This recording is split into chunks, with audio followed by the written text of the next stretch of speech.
What's up, BW? This is your girl Fee coming on just to give you a word of encouragement today. What is the word of encouragement for today? The word of encouragement for today is no worries, God got you. No worries, God got you. I don't know who in this circle needs to hear that God got you, but I need for you to know God got you. No worries, God got you. And so I was looking at this shirt when I put it on, and I said, oh man, somebody in the BW needs to hear this. And I want to share something with you all that happened to me on last week. And y'all know your girl, I'm always hot, which means open, honest, and transparent. And y'all know I am, because y'all read the book From a Whore to a Housewife. So y'all know I have no problem putting my business out there in order now, not to just be putting it out there, but in order to help somebody else.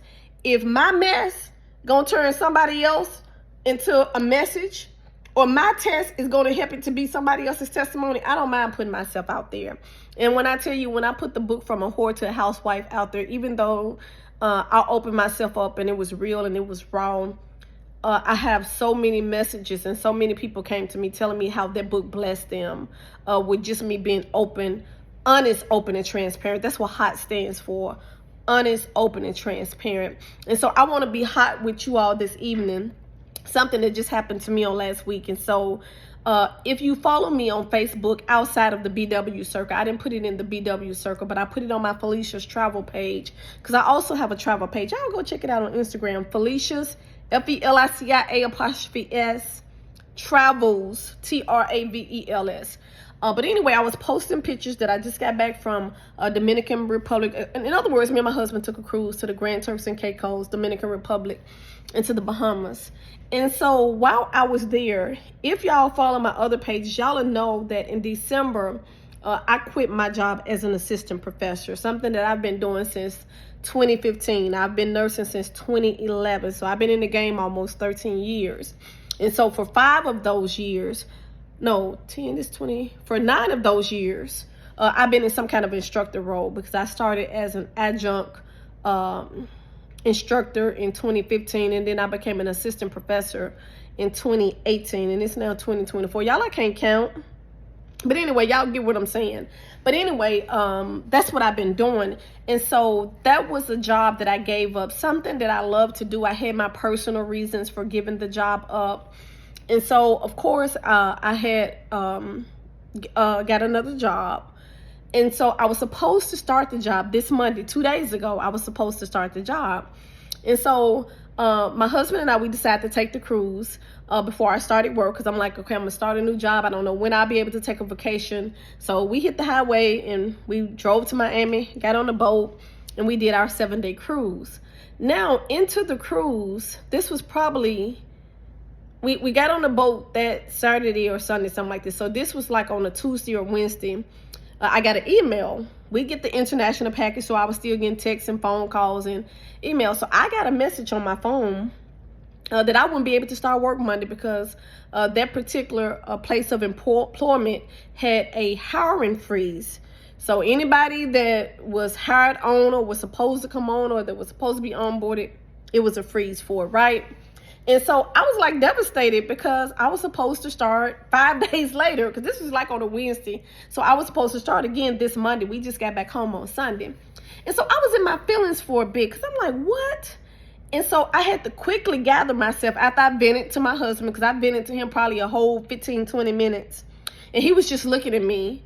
And so after I vented, as the words were coming out of my mouth, the Holy Spirit was speaking and saying, God is blocking you from something.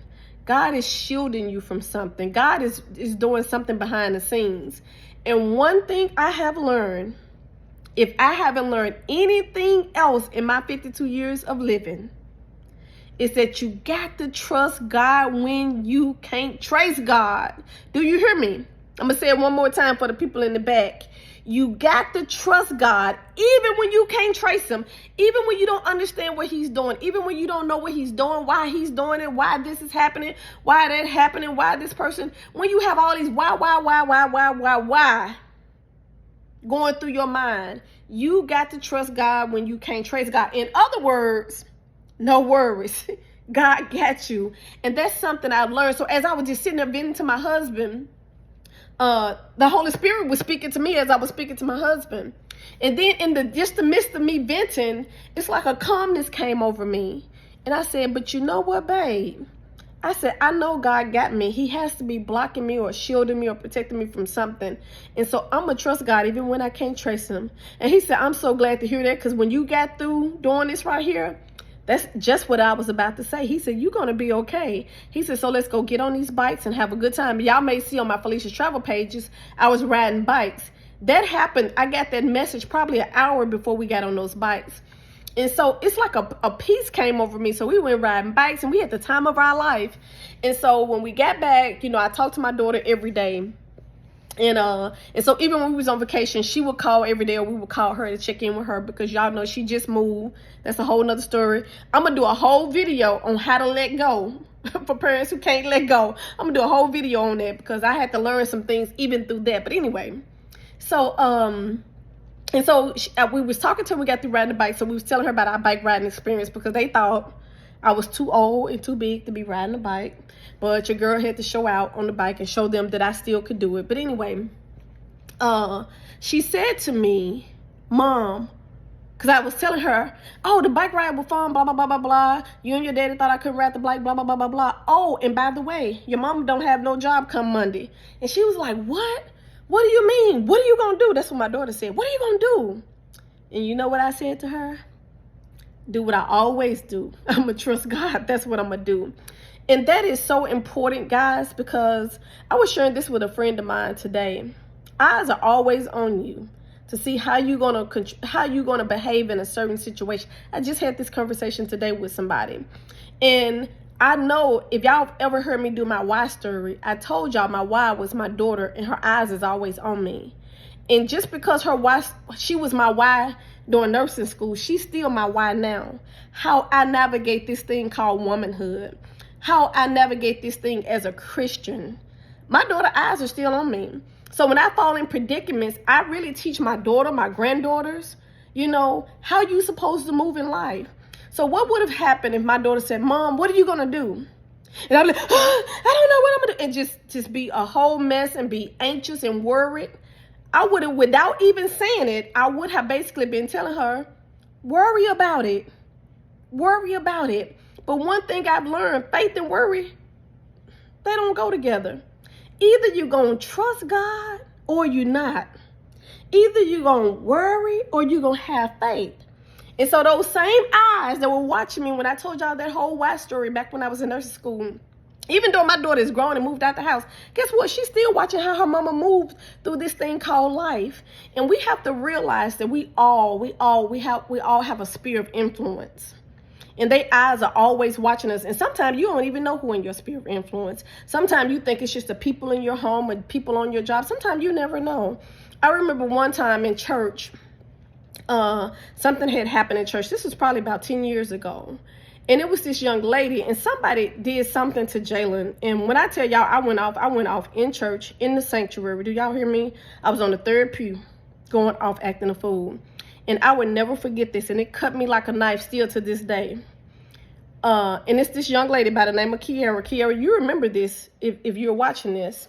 She came up to me, and she said to me, Miss Felicia, you are the last person that I would have expected to act like that. I never knew this girl would watch me. And she went on to explain to me why she thought I would never act like that. And she told me the years that she had been watching me and how I behaved. And I seemed to be different than the other people who profess to be a Christian. And when she said that to me, it made me realize people be watching you who you don't even know watching you. And so when eyes are on you, this is a question I just want to pose to the circle. How do you behave or what do you do when things are not going the way you expected them to go? I expected to come home off of my cruise and start at a job. What do you do when you don't get that job? What do you do when that marriage don't go right? What do you do when that child doesn't act right? What do you do when you lose a loved one? What do you do when somebody act cuckoo crazy with you? What do you do when that coworker get up in your face? What do you do?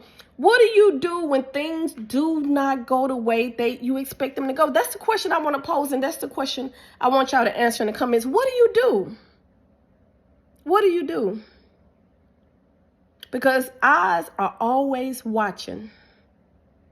I know my husband, him and I, we were having a conversation about a close friend. And one of the things that my husband said to me, he said, man, eyes are watching her. Eyes are watching her. He just kept saying it. And every time he see her on Facebook, he said, eyes are watching her. Eyes are watching her.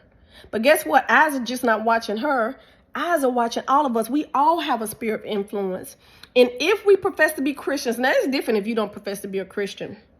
But when you profess to be Christ-like, what do you do when things don't go the way you expect them to go? What do you do?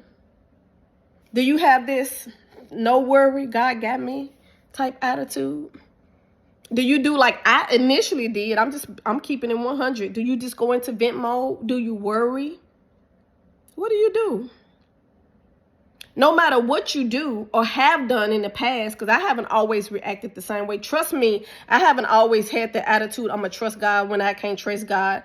Trust me, that took years to get to that place. And the only reason I was able to get to that place is by staying in his word and by reviewing his resume in my mind. Because anytime I even think I want to worry about something, I have to play back in my mind God's resume, what he already done for me for 52 years.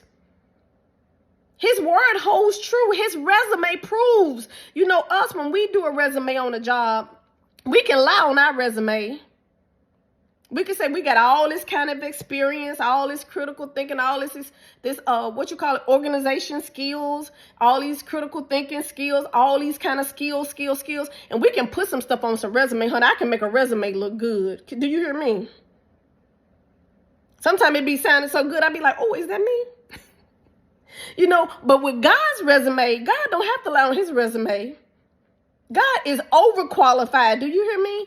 And so when I review his resume in my mind, I know God is faithful. I know he's long suffering. I know he's kind. I know he's loving. I know he got me. Because his resume has already proved it throughout my life. His resume proved it. Not only does his word tells me that. See, it's one thing to read a thing, and then it's another thing to actually see the thing.